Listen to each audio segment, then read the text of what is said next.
नमस्कार, मी डॉक्टर चंद्रशेखर हळिंगळे. मी सायकॅट्रिस्ट म्हणून गेली 20 वर्षे मिरज येथे प्रॅक्टिस करत आहे.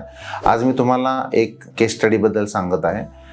साधारणपणे 1.5-2 महिन्यापूर्वी एक मुलगा आला होता. साधारण 20-22 वर्ष वय असेल त्याचं, आणि त्याची मुख्य तक्रार होती की 5-6 महिन्यापासून त्याला अशी सवय होती की तो सारखं वारंवार हात धुवायचा. म्हणजे जेव्हा जेवायच्या अगोदर त्याला हात धुतला की त्याला वाटायचं की माझा हात अजून घाण जर राहिलेला आहे किंवा क्लीन झालेला नाही, म्हणून तो सारखं हात धुवायचा.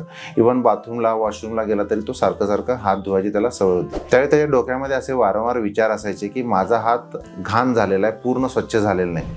मग त्याला विचार यायचे की माझा हात पुन्हा मी स्वच्छ केला पाहिजे, आणि हात स्वच्छ झाला तरच त्याला बरं वाटायचं, नाहीतर तो बेचैन आणि रेस्टलेस राहायचा. म्हणजे ऑब्सेशन काय होते की माझा हात घाण झालेला आहे आणि तो धुतला पाहिजे, आणि कंपल्शन काय म्हणजे वारंवार कृती काय तर हात धुतलाच पाहिजे. हे सोडून आम्ही आणखी डिटेलमध्ये माहिती घेतल्यानंतर त्या मुलामध्ये अशी लक्षणं आढळली की तो बाथरूममध्ये पण जास्ती वेळ लावत होता. म्हणजे आंघोळीला गेला तर तो बकेट आधी क्लीन करायचा, नळ आधी स्वच्छ करायचा. म्हणजे त्याच्या अगोदर कुणीतरी आंघोळीला गेला असेल तर त्याच्यामुळे तिथं बकेट घाण झालेलं आहे, बाथरूम पूर्ण घाण झालं असं वाटायचं. त्यामुळे तो 1.5 ते 2 तास तो सगळं बाथरूम स्वच्छ करायचा, आणि 1.5-2 तासाने तो बाहेर येत होता.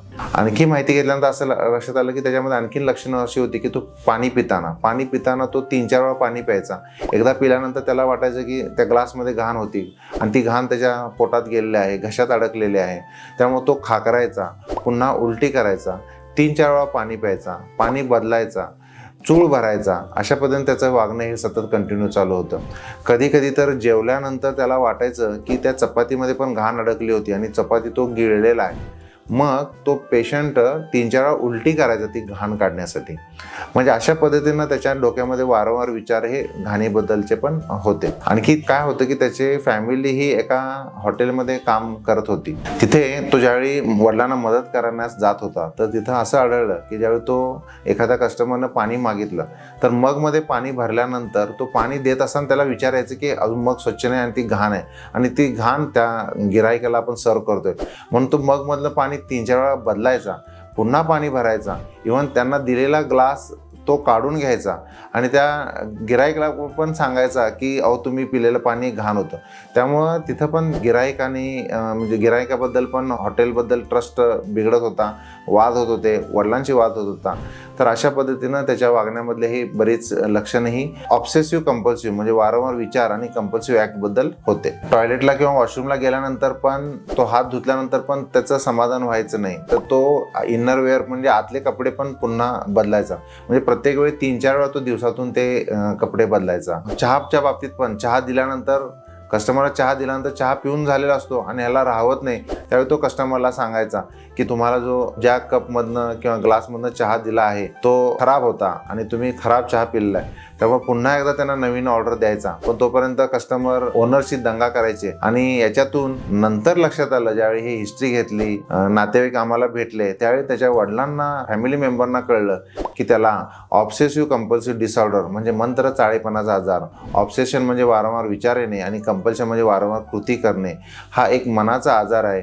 सेरोटोनिन नावाचं केमिकल जे आहे ते केमिकल कमी झाल्यामुळे आजार होतो. तर सध्या आम्ही ताबडतोब अशा पेशंटमध्ये योगा, प्राणायाम, मेडिटेशन, एक्सरसाइज किंवा समजून सांगून लगेच फरक पडत नाही, तर सुरुवातीला औषधोपचाराची गरज आहे. आणि त्याच्यानंतर काउन्सिलिंगमध्ये आम्ही त्याला बिहेवियर थेरपी म्हणजे कॉग्निटिव्ह बिहेवियर थेरपी आम्ही दिलेली आहे. बिहेवियर थेरपीमध्ये 4 टेक्निक आहेत, जसे की रिलेबल, रिॲट्रिब्यूट, रिफोकस, रिव्हॅल्यू हे 4 टेक्निक आहेत. तर या टेक्निकचा आम्ही वापर सुरू केलेला आहे. रबर बँड टेक्निक किंवा काउंटिंग मेथड आहे त्याचा आम्ही वापर सुरू केलेला आहे. लेटेस्ट ट्रीटमेंट जी आहे RTMS म्हणजे रिपिटेटिव्ह ट्रान्सक्रॅनियल मॅग्नेटिक स्टिम्युलेशन, ही एक नवीन ट्रीटमेंट आहे, ज्यामध्ये आम्ही मॅग्नेटिक कॉईल वापरून पेशंटमध्ये मॅग्नेटिक पल्सेसनं मेंदूच्या काही पेशींना स्टिम्युलेट करतो आणि केमिकलची लेवल नॉर्मल करायचा प्रयत्न करतो. आता 3 फॉलोअप झालेले आहेत आणि पेशंटमध्ये जवळजवळ 60-70% इम्प्रूव्हमेंट झालेला आहे. OCD हा एक मनाचा आजार आहे, हे आपण मान्य केलं पाहिजे. काउन्सिलिंगचा रोल आहे, म्हणजे इनिशियली औषधोपचार आणि नंतर काउन्सिलिंगचा रोल हा आहे.